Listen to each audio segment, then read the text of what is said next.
BNP সামান্য যা করছে, এখন তো রাজনীতিতে বিএনপির মাঠের কার্যক্রম তো অতি সামান্য।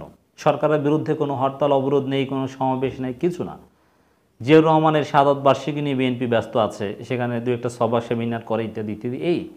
এই সামান্য যা করছে তাতেই সরকারের কঠিন অবস্থা। পররাষ্ট্রমন্ত্রী, আওয়ামী লীগের নেতারা ভয় পেয়ে যাচ্ছে।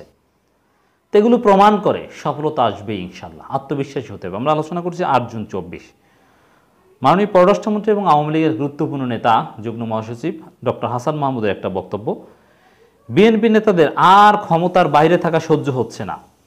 এই কারণে বিএনপি নাকি ক্ষমতা আসার জন্য ব্যস্ত হয়ে পড়েছে, নানান ষড়যন্ত্র করছে নাকি। আচ্ছা, বিএনপি কি করছে? আমরা তো দেখতে পাচ্ছি মাঠে তেমন কিছুই করছে না।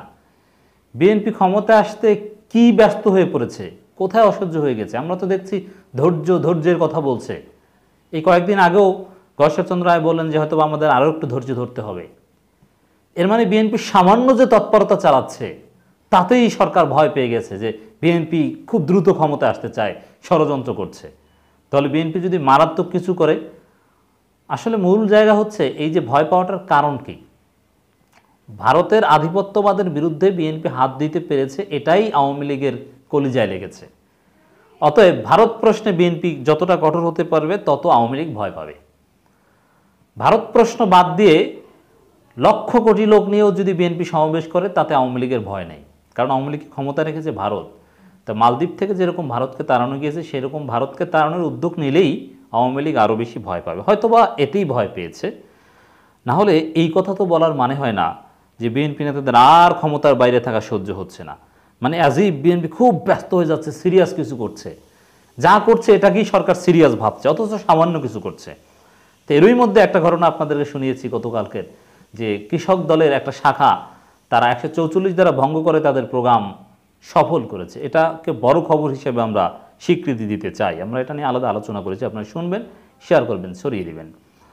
আওয়ামী লীগের যুগ্ম সাধারণ সম্পাদক ও পররাষ্ট্রমন্ত্রী ডক্টর হাসান মাহমুদ বলেছেন, ক্ষমতার হালুয়া রুটির ভাগ বাটোয়ারার জন্য মির্জা ফখরুল ইসলাম আলমগীর সহ যারা বিএনপি দল গঠন করেছিলেন, 111 পরবর্তী 2 বছর একাধারে নির্বাচিত আওয়ামী লীগ সরকারের 4 মেয়াদ সহ 22 বছর ধরে ক্ষমতার বাইরে থাকা তাদের পক্ষে এখন আর সহ্য হচ্ছে না।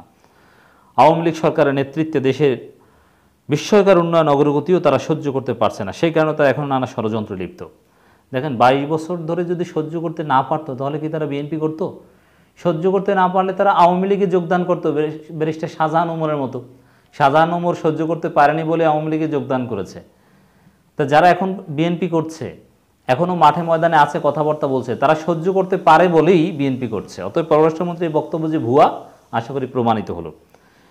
এরপরে সরকারের উন্নয়ন অগ্রগতির বিরুদ্ধে ষড়যন্ত্র করছে। কি ষড়যন্ত্র করছে?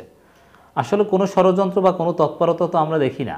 ওই ভারতের বিরুদ্ধে বলছে, ভারতকে শায়েস্তা করার একটু উদ্যোগ নিয়েছে, নরেন্দ্র মোদীকে স্বাগত জানায়নি, এটাকেই হয়তো বা ষড়যন্ত্র বলছে, এতেই ভয় পাচ্ছে। এটাই বেশি বেশি করা উচিত। পররাষ্ট্রমন্ত্রী বাজেট ঘোষণা নিয়ে নানান কথাবার্তা বলেছেন, যে এত বাজেট ঘোষণা করেছে, অমুক এতগুণ বৃদ্ধি পেয়েছে, নানান উদ্ভট কথা। অথচ এই বাজেট নিয়ে আমরা বলেছি, যুক্তি দিয়ে হাসান মাহমুদ বলেন, কোনো একটা ব্যবসা প্রতিষ্ঠানের টার্নওভার বৃদ্ধি পাওয়া মানে সেই ব্যবসা প্রতিষ্ঠান ভালো চলছে।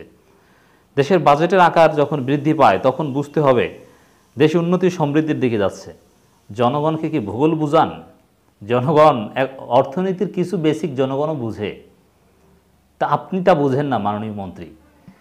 যে ব্যবসা প্রতিষ্ঠানের টার্নওভার বৃদ্ধি পাওয়া মানে সেই ব্যবসা প্রতিষ্ঠান ভালো চলছে, আর বাজেটের আকার বৃদ্ধি পাওয়া, এই বাজেটের আকার কীভাবে বৃদ্ধি করছেন?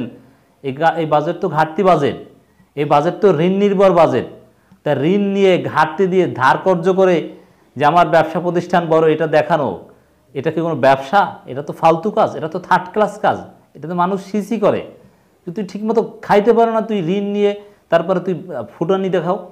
এই গ্রামের শিক্ষিত মানুষজন তো এদেরকে সিসি করে এরকম, যে তোর নাই টাকা পয়সা, তুই ঠিকমতো চলতে পারো না, 3 বেলা ভালো খাইতে পারো না, নাই কোনো রানিং ইনকাম, আর তুই লোন নিয়ে তুই টিভি কেনো, ফ্রিজ কেনো, তুই গরুর গোস্ত খাও। মুরব্বীরা তো থাপ্পড় দিত যদি এরকম কোনো কাজ করে। তো রাষ্ট্র তো এই কাজ করছে, এই ধরনের বাজেট পাস করছে। কিসের বাজেট? একেবারে তথাকথিত ফালতু বাজেট। সমস্যার কোনো সমাধান নেই। কী সব যুক্তি দিচ্ছে, মাননীয় প্রধানমন্ত্রীর যুক্তি শুনলে আপনি অবাক হবেন। কি বলছে যে মাছ ধরার জন্য তো টোপ দিতে হয়, আদার দিতে হয়, তো এই কালো টাকা সাদা করা এর মানে আদার দিচ্ছে। কি আদার দিচ্ছেন আপনি? কাকে ধরবেন? কালো টাকা সাদা করা যারা কালো টাকা উপার্জন করছে আপনি তাদেরকে ধরতে পারবেন? ধরবেন না। বরং তারা তো এই টাকা দিয়ে ফ্ল্যাট প্লট কিনবে, তারা 15% ভ্যাট দিয়ে, তারা ট্যাক্স দিয়ে তারা এটাকে বৈধ করে ফেলবে। এটা কি? এটা কি টোপ হলো? এটা তো দুর্নীতিকে সমর্থন করা, উৎসাহিত করা যে তোমরা আরও বেশি কালো টাকা উপার্জন করো। আনোয়ারুল আজিম, বেনজির আজিজদেরকে প্রমোট করা, আর এটা বলছে মাছের আধার দেয়া।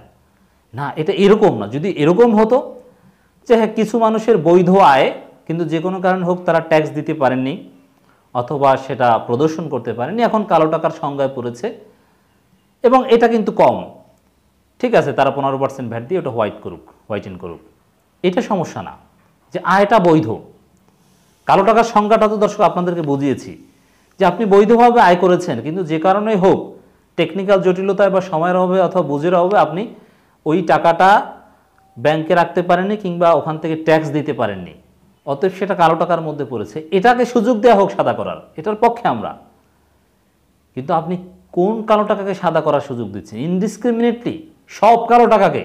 এর মানে আনোয়ারুল আজিম, বেনজির আজিজদের টাকা কেন সাদা করা যাবে না? এখন তো বেনজিরের টাকাকে সাদা করার সুযোগ এসেছে, কেন করা যাবে না? কি অপরাধ করেছে? এইভাবেই তো দুর্নীতিকে প্রাতিষ্ঠানিক রূপ দিচ্ছে। বুঝতে পারছেন সরকার কি করছে দর্শক? আর সেটার পক্ষে নানান যুক্তি দিচ্ছে যে ব্যবসা প্রতিষ্ঠানের টার্নওভার বৃদ্ধি পাওয়া মানে সেই প্রতিষ্ঠান ভালো চলছে, দেশ ভালো চলছে। ধার কর্য করে ঋণ নির্ভর বাজেট, ঘাটতি বাজেট, আর বলছে যে ভালো চলছে। চাপাবাজির একটা লিমিট থাকা দরকার। বাজেটের সমালোচকদের প্রতি প্রশ্ন রেখে পররাষ্ট্রমন্ত্রী বলেন, বাজেট জনগণের কল্যাণে যদি না থাকে তাহলে গত 15 বছরে দারিদ্রতার 40% থেকে নেমে 18.7% নেমে এলো কীভাবে? এইসব আপনি ফালতু যুক্তি টুক্তি অমুক এগুলো বাদ দেন। সাধারণ জনগণ কি দেখে? এখন জনগণের কাছে দ্রব্যমূল্যের ঊর্ধ্বগতি মারাত্মক সমস্যা। এই দ্রব্যমূল্য কমানোর কোনো ব্যবস্থা আপনার এই বাজেটে আছে নেই, কেউ বলতে পারে না। বরং অনেক দাম বেড়ে, জনগণের যা দরকার তার দাম বেড়ে গিয়েছে বাজেটের পরেই। তাই এই বাজেট দিয়ে জনগণ ধুয়ে পানি খাবে? সহজ হিসাব, কোনো জটিলতা, কোনো পার্সেন্টেজে আমরা যেতে চাই না। জনগণের খাদ্য সামগ্রী কিনতে অসুবিধা হচ্ছে, অতএব এই বাজেট ফালতু বাজেট। জনগণের দ্রব্যমূল্য কমাতে পারেনি মানে বাজেট ফালতু বাজেট। জনগণের পকেট থেকে টাকা চলে যাচ্ছে। প্রত্যেক জনগণ, ধনী গরিব সবাই মোবাইলে কথা বলে খরচ বেড়ে গিয়েছে মানে জনগণের উপর খরচ। এখানে লাভ হয়েছে কি জনগণের? তা আপনি কিসের বাজেটের কথা বলছেন? বেকারত্ব সমস্যা, দুর্নীতি সমস্যা সমাধানের কোনো উদ্যোগ নেই। ঋণ খেলাপি বড় সমস্যা, ঋণ খেলাপি বিষয়ে কোনো সমাধান নেই, বরং ঋণ খেলাপিদেরকে এখানেও দায়মুক্তি দেওয়া হচ্ছে। বিএনপি জামাত বুদ্ধিজীবী ও বাজেটের সমালোচকদের কড়া সমালোচনা করেছেন পররাষ্ট্রমন্ত্রী। সমালোচনা তো করবেনই, চাপাবাজি করতে পারেন নিজেদের অপরাধ ঢাকতে। যাই হোক দর্শক, ভারতের আধিপত্যবাদের বিরুদ্ধে সোচ্চার হওয়ার কারণেই হয়তো বা ভয় পেয়েছি কিছুটা, যে বিএনপি সামান্য একটু নড়াচড়া তাতেই বলছে যে ক্ষমতায় আসার জন্য ব্যতিব্যস্ত হয়ে পড়েছে বিএনপি। সফলতা আসবেই দর্শক, ধৈর্য ধরতে হবে।